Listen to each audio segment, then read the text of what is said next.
If you were to sit me down 5 years ago and tell me that not only were we going to get full remasters of the original 3 Tomb Raider games, but also the remaining 2 PlayStation 1 games, I would have likely laughed it off and called it wishful thinking. Not only did it seem highly unlikely that the Tomb Raider games of the past were ever going to come back, but it also was clear that the series had been taking strides to separate itself from that era, almost out of some form of second-hand embarrassment. However, not only was this sentiment recently proven wrong with the release of Tomb Raider 1, 2, and 3 Remastered, but now just 1 year later we have a second collection of remasters to enjoy. A collection that not only covers The Last Revelation and Chronicles, but also amazingly, the Angel of Darkness as well. With how well received the first collection was and how much of a love letter to the fanbase those remasters were, expectations were at an all-time high as we waited to see how these developers would work their magic on Core Design's final 3 games. And I'm happy to report that not only did they meet expectations, but they also managed to surpass them in some really interesting and surprising ways.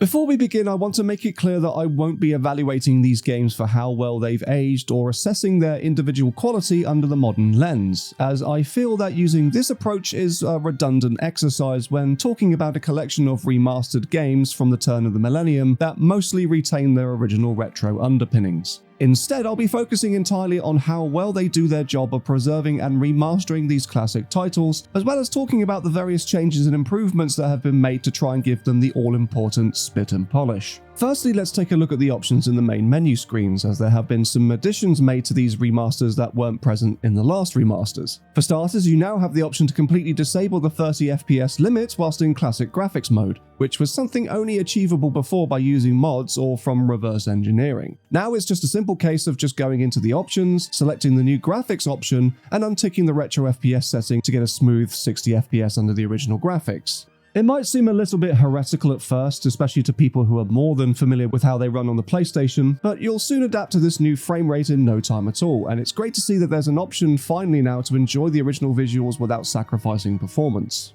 All 3 games have updated character models for every main and non-playable character, with one exception that we'll get to later. And for the most part, they do a fantastic job of updating the look and feel of those original characters. I do have to say that having Lara stood next to these more realistically proportioned characters does make her stand out and look a little bit out of place, particularly during the young Lara segments where it looks like someone's taken the shrink ray from Despicable Me to the original adult character model and given her some pigtails. But this is the exact sort of thing that lends these games the camp charm that we all knew and loved. And thank God we're finally free from the clutches of the original sleep paralysis demon that was the young Lara render from Core Design. Holy hell, that thing is the stuff of nightmares. Another addition is the collection of brand new or recreated loading cards that display in between each level or before loading into a new save, which is a nice callback to how the original games were presented, and also acts as a way to preserve more of Core Design's original work. Conspicuously, though, they seem to be completely absent from Tomb Raider: The Last Revelation, and I can only assume that they weren't able to finish them in time, so they will be released in a future update.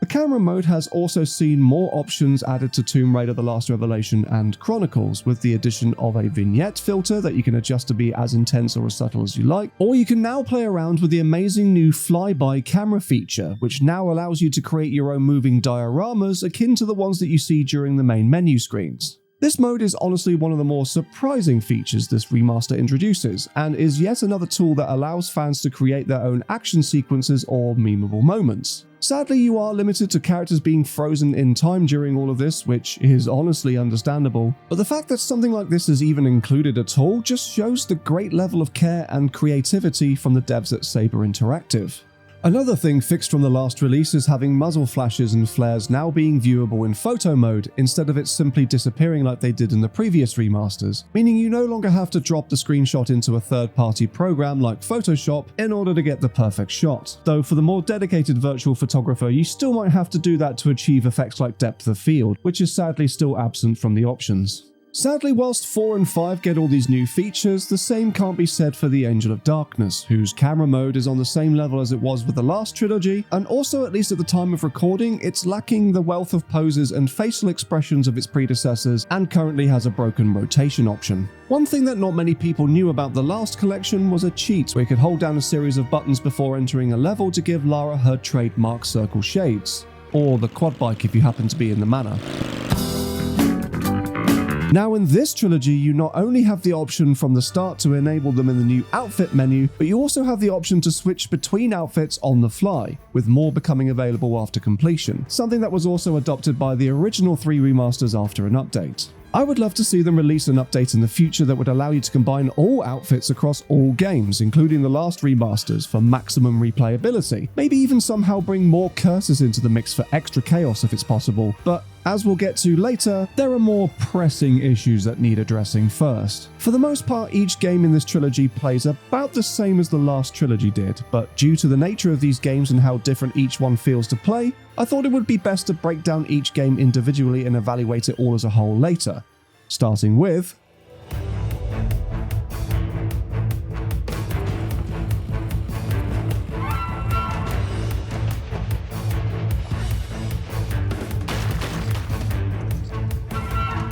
Tomb Raider: The Last Revelation was the series' true last hurrah on the PlayStation, so as a result it's the most grand and epic in scale out of all the remastered PlayStation 1 games. It's also the longest game in this era of the series, meaning there's a lot of tomb raiding to sink your teeth into and keep you busy. This game marked the first time that they drastically changed the vibe and the formula of the series to a more darker and more utilitarian approach. When compared to the characterful UI and lighter atmosphere found in the previous 3 games, with its ring menus and floating passports, it's certainly more function over form here. The remasters don't do anything to change this, and instead lean more into it to help amplify what people enjoyed about it. So you can expect to see more of what you may have loved about The Last Revelation, just with a fresh coat of paint and some welcome quality of life improvements. One being the ability to skip cutscenes, which is a great time saver for anyone looking to replay this game without needing to wait around for dramatic camera work to finish doing its thing, or to have to sit there and listen to Von Croy telling you how to jump gaps for the umpteenth time. This luxury has also been afforded to the other games as well, and it's a welcome addition that does wonders for each game's replayability. The controls remain largely the same as the previous remasters, with players being given a choice between using the classic tank control style or to opt in using the more modern control scheme akin to the first Crystal Dynamics Tomb Raider era. The difference this time is that not only do you have all the weapon shortcut buttons listed on the menu screen for your convenience, but you now have more moves added to Lara's arsenal, some of which have actually been backported from the Angel of Darkness. Holding walk whilst pressing action when stood next to a ledge will make Lara perform a fancier dismount move which will allow her to immediately drop down and grab onto that ledge. Facing forward does one move, whilst facing away will do another, and it's neat to see the developers implementing secret things like this into the older games to give it more to discover.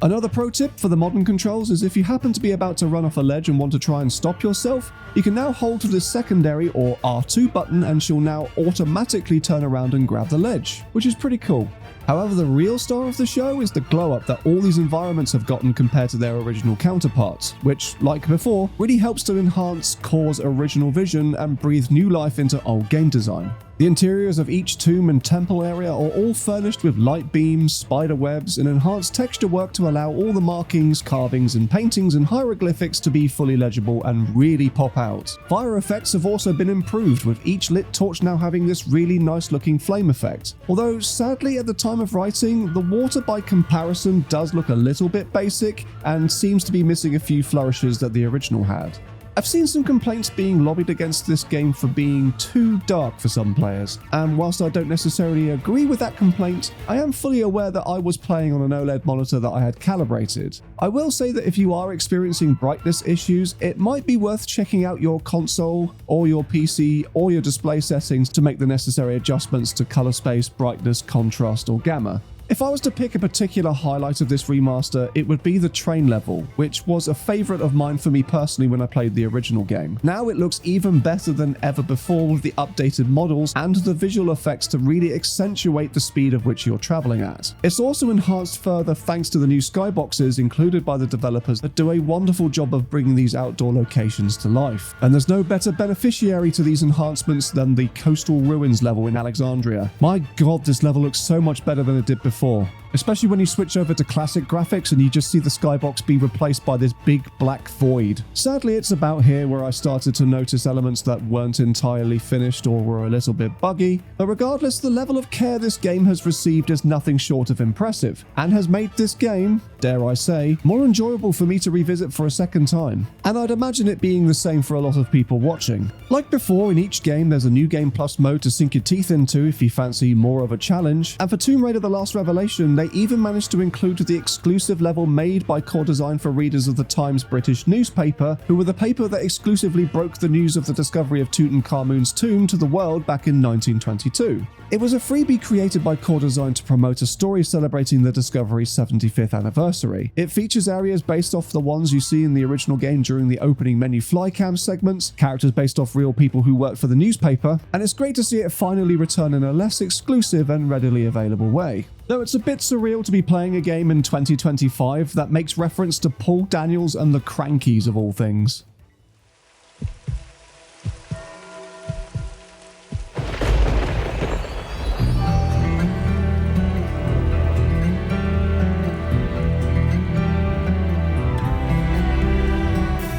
Now, Tomb Raider Chronicles had some fairly solid ideas on paper, but after it was released, it was clear that they were all executed by a team of people who had done nothing but work on Lara's adventures for several years and desperately needed a break. As a result, it has the luxury of being the shortest game in the classic series, but with several ideas being left half-baked, bugs aplenty, and corners cut to ensure that it met its original release schedule. Playing it very much felt like playing a diet version of a game that we've all played before, and although the remaster can't work magic to spin straw into gold, it does an admirable job of giving Chronicles the polish that it desperately needs. For starters, the awful cardboardy skyboxes that made you feel like you were clambering around on a dodgy film set have all been updated to feature a more seamless and much better looking skyline to help blend your environment into the part of the world that you're exploring. Switching back to classic mode, and the sky still does give you that walled garden feeling, but I do have to say that it is looking better than it did in the original PC release. What was also great to see was to see them go out of their way to address some of the smaller continuity errors that I pointed out in my retrospective, and in some really smart and clever ways. For example, if you look to the gate behind where you start in the first Rome level, you'll notice Lara's opera dress from the cutscene hanging over the top of the gate, signifying that she got changed before the camera started rolling.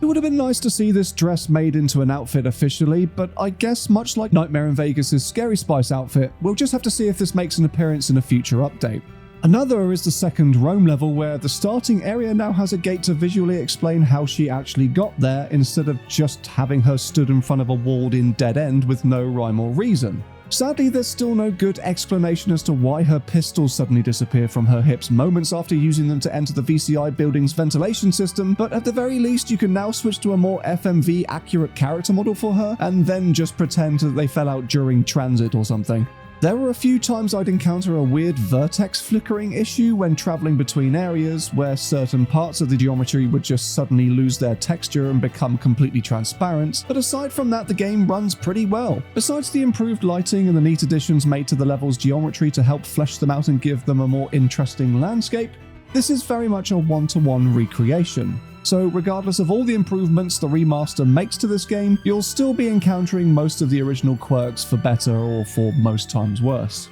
Like being able to accidentally throw your torch into a crawl space where you have no hope of being able to retrieve it, using chloroform to knock out guards only to watch her break their necks instead, or encountering Rome's overabundance of laser sights on the floor just put there in case you just happen to miss one of them. There were some bizarre errors that I noticed with parts of the English subtitles during parts of the Island chapter, where the demon Verdalit refers to a pox-ridden abbot as an ox-little abbot instead, which gave me quite the chuckle. And whilst I can't speak for the accuracy of the rest of the game's subtitles in the other languages, I'm sure that with most things, an upcoming patch will allow the devs another chance to be able to correct them. Thankfully though, the major game-breaking bugs from the original release have been fixed, so you no longer have to live in fear of a soft lock when you see the words Red Alert or VCI appear on screen, and you're now free to save anytime and anywhere in peace. In fact, I ended up having a much better time with this chapter than I did before, which could be down to my prior experience making it easier to deal with what these levels throw at you, or more of a testament to how good of a job Saber did tidying everything up.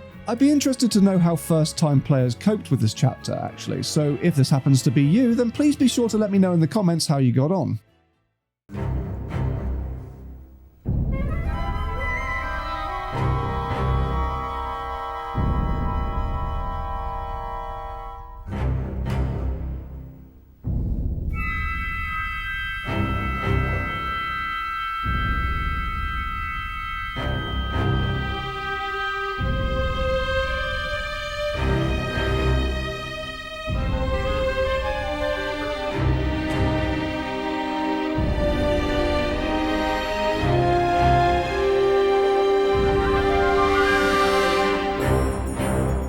of course, the one question that everyone had with this collection was how the hell were they going to handle the Angel of Darkness, a game with the unfortunate reputation of being labelled the worst game in the series. The answer to that question is that they were going to handle the remaster of this game with a lot of love, patience, dedication, and technical skill in order to try and make this the definitive way to play this game. From reworking most of the character models, restoring missing visual effects only found in the PlayStation 2 version, to bringing back a wealth of cut content that nobody would have ever expected to have seen the light of day again, it's clear that this remaster was gearing up to be a redemption arc for the much maligned entry of the series. However, perhaps somewhat ironically, even though it makes great strides to better improve the overall experience, it suffers from the same problem that its predecessor did, which is it needing more time in the oven to fully cook, which, when considering that Aspyr made us publicly aware of their plan to avoid how Angel of Darkness was handled in the past, is incredibly frustrating.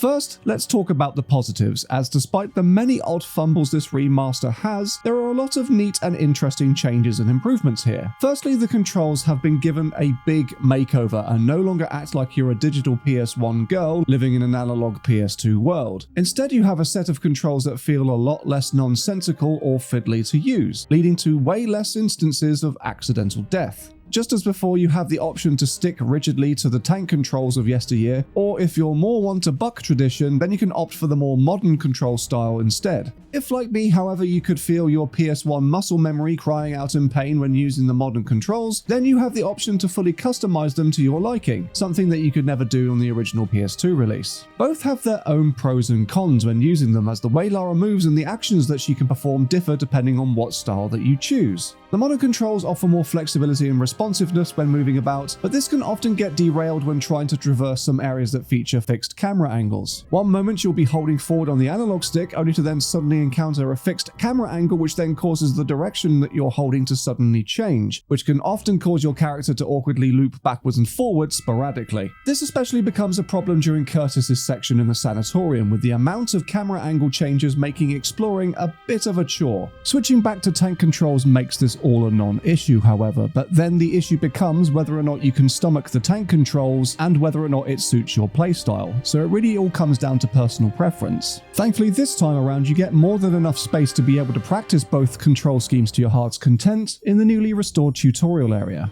Instead of before, where you'd climb up a bin and then a few ladders to get to a rooftop to continue on, you now have the option to walk past the first ladder and continue into an entirely new area. This section was where originally players were meant to learn how to perform the commando crawl, which was an area cut from the original game due to being unfinished, leaving players at a loss when it came to certain points later on when they actually had to use it. Now, not only has this area been fully restored, but it has also been expanded upon to include a better stealth tutorial than the vanilla route, and all featuring restored recordings of then Lara voice actress Jonelle Elliott telling you what to do. Of course, you're more than welcome to take the original path should you choose, which not only has been slightly amended in an interesting way, but it also acts as the faster way to beat the level for anyone looking to save a bit of time. In fact, the leading lady is far more talkative this time around, with the inclusion of a whole bunch of cut lines brought back to life and peppered throughout the game in really natural sounding ways. It's not just Lara as well, as Curtis has some restored lines too, which also helps to flesh out his section and give it more personality.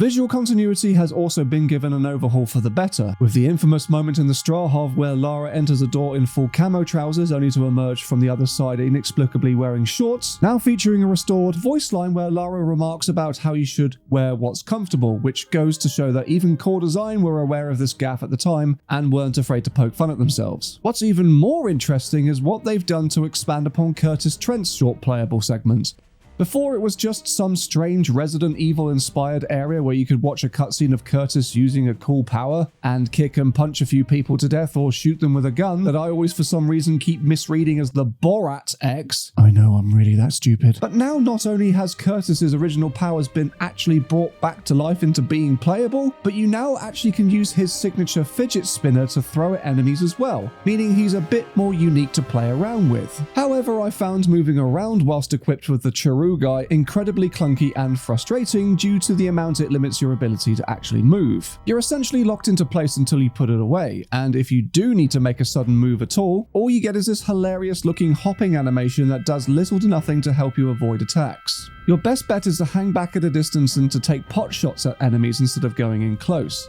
Though, should you ever need to take care of business up front, you have a full melee system to defend yourself with, as well as a psychic shield to mitigate damage. Honestly, I don't know if there was a better way to have implemented this than doing what they have done here, but either way, it's still neat to see all of this part of Curtis's gameplay come back, even if it is a little clunky in practice. Back to Lara now, and other facets of her movement have been tweaked for the better, as there are a bunch of positive changes to a variety of her moveset. For instance, when hugging the wall in stealth mode, you now have the option to pop out of cover and crack off a few shots with a pistol, giving the mechanic much more application than just being able to peek around corners. Even if at times it can be hard to know if you're locked onto somebody properly just because of the animation being a bit janky, but it's still effective in its practice, and again is a piece of cut content that has been lovingly restored. Entering a pool of water no longer forces you to face straight up, and instead naturally allows the camera and yourself to fall in the direction that you are traveling, making the transition from land to water a much more seamless experience. Though they desperately need to add some kind of effect to the water's surface, as at times it can be almost impossible to gauge whilst underwater how close or far away you are to the water's surface. They also brought back the ability to be able to jump and flip around whilst shooting at the same time, like in the classic games, which especially comes in handy when you're playing around with the restored dual pistols.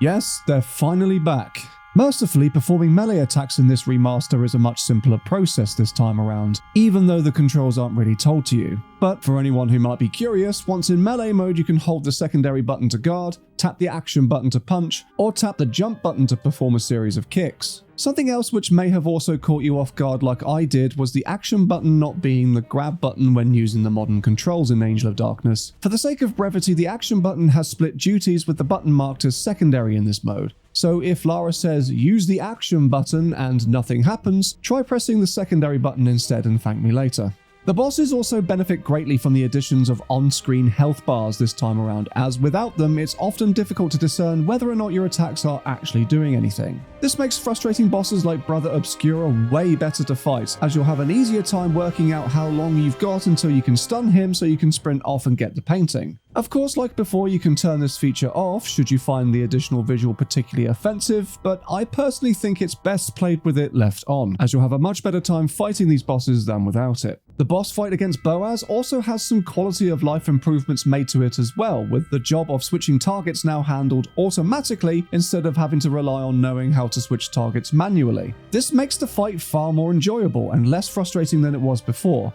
Though, if you're expecting it to suddenly make it a good boss fight, then I'd perhaps temper your expectations. Also, RIP to the lie-down pro strategy for Eckhart's boss fights. That man has clearly learned from his mistakes and is not messing around this time. The sound design from the original game remains largely untouched, with its hugely underrated orchestral score providing the perfect backing to this darker and more grim tale. Sadly, it's not all sunshine and rainbows though when it comes to the sound design, as there are some clear issues that desperately need a patch or two in order to fix. One problem that I noticed pretty quickly was that loading a save file from anywhere except the main menu causes the game's volume to suddenly spike up, which scared the crap out of me the first time it happened. Another is the distinct lack of certain sounds at several different points in the game, particularly during the Prague chapter where the lack of atmosphere becomes extremely noticeable. Often you can be left in total silence due to either the ambient sounds not playing at all, or being played extremely quietly, or having other sound effects such as your character's footsteps, keypad interactions, or grunts being completely missing.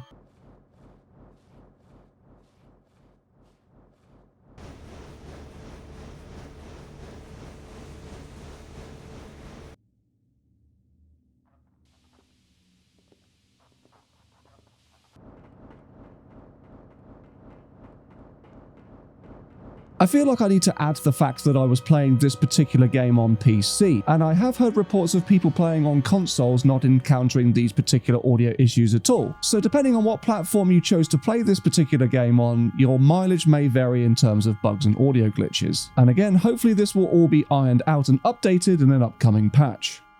Hopefully. For the most part, the new character models look really good and fit with the game's PS2 aesthetic really well. Lara and Curtis, of course, being the obvious standouts here, but you've also got characters like Janice, everyone's favourite sex worker, now looking more like a 30-something-year-old lady of the night and less like your gran on a night out down at Wetherspoons with the girls from her bingo club. Then there's Pierre, no not that one, who somehow looks worse than he did before in this remaster, but Eckhart's redesign is the most interesting one of the bunch, with his gigantic bulky Hulk hand from the original model being replaced with a much fancier looking gold glove to match his original concept art. However, for some odd reason, not all the characters in Angel of Darkness Remastered got the same treatment, and instead used their original PlayStation 2 models even when running in remastered mode. This is incredibly disappointing to see when I was personally looking forward to seeing how they were going to remaster the Gundanator, and I'm really hoping that this will be addressed in a future patch, much like how the previous remasters received new content through updates. What also deserves a huge amount of praise though is how they were able to not only rework Ren's pawn shop into something actually useful, but they've also managed to resurrect the herbalist shop to sell you antidotes for the new poisoning mechanic. Yes, enemies can poison you now in this game, and also fully reworked the much ignored notebook from Werner to be a much more useful tool. Instead of it being an item that you never really are encouraged to look at, you now have the book open itself at various moments in the game to show you important information about what you need to do next. Not only that, but at various other points you'll see a book icon appear in the bottom right, informing you that something has just been discovered and is ready to be read about in more detail inside the book. This goes a long way to alleviating the aimlessness you'd often encounter during the Parisian ghetto area, and is also a really neat way to include missing lore back into the overall story.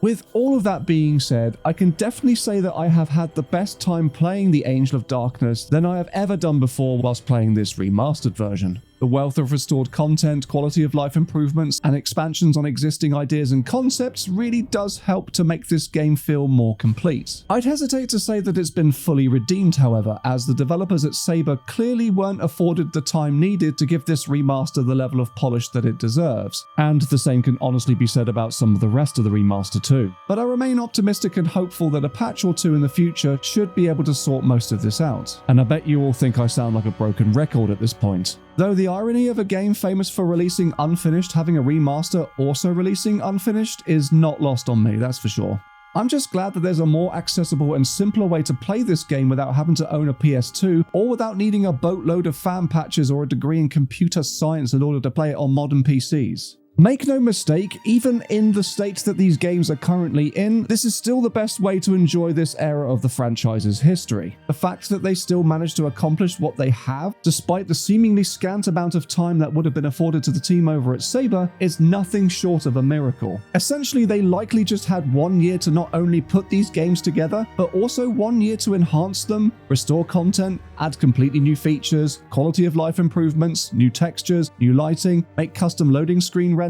new character models, restore missing visual effects, and so much more, which is insane. So I think I can speak on behalf of everyone here when I say a massive thank you to everyone at Saber Interactive who were involved in bringing this remastered collection and the previous one to life, as it must have been quite the task to achieve. Hopefully enough of a fuss will be kicked up online to aspire about all the bugs that desperately need sorting and the content that still needs finishing, so that Saber can have a chance to polish up everything and make it look and play even better. No doubt we'll receive some fixes in the near future, and I'm fairly confident that most, if not all of these issues will eventually have the chance to be ironed out and for content in AOD to be more finished. And if anything does get released and updated in the time between this video and when it actually does happen, then be sure to check the pinned comment below for any kind of updates and details as to what that might have fixed. But regardless, this remastered collection of Core's final moments is still very much worth revisiting, especially if you've never had the chance to give them a go, or if you're just curious to know what the fuss was all about with Angel of Darkness. Despite some of the bugs and some of the unfinished oddities, these are still the best versions of these games that you can play and now own on every modern console of your choice, which is another win for game preservation. With this release and the previous remastered collection, we now have easy access to 6 of some of the more iconic games of the series' past, with the cherry on top being all the enhancements, extras, and revisions made to them. There really is no better time than right now to be a Tomb Raider fan, and I really hope the vibe and tone that these remasters give the fan base manages to successfully carry itself all the way up until the release of the next Tomb Raider game. Whenever that happens. Heck, even perhaps maybe one day we'll get a remaster collection of the Lao era games, which is Legend, Underworld, and Anniversary. You never know, depending on how successful these remasters are, it could happen. Here's hoping Aspire are listening to all the complaints about things that need to be fixed, and that with enough time and enough dedication, the future of these games will end up being a brighter one, and not one where their legacy is forever left in darkness.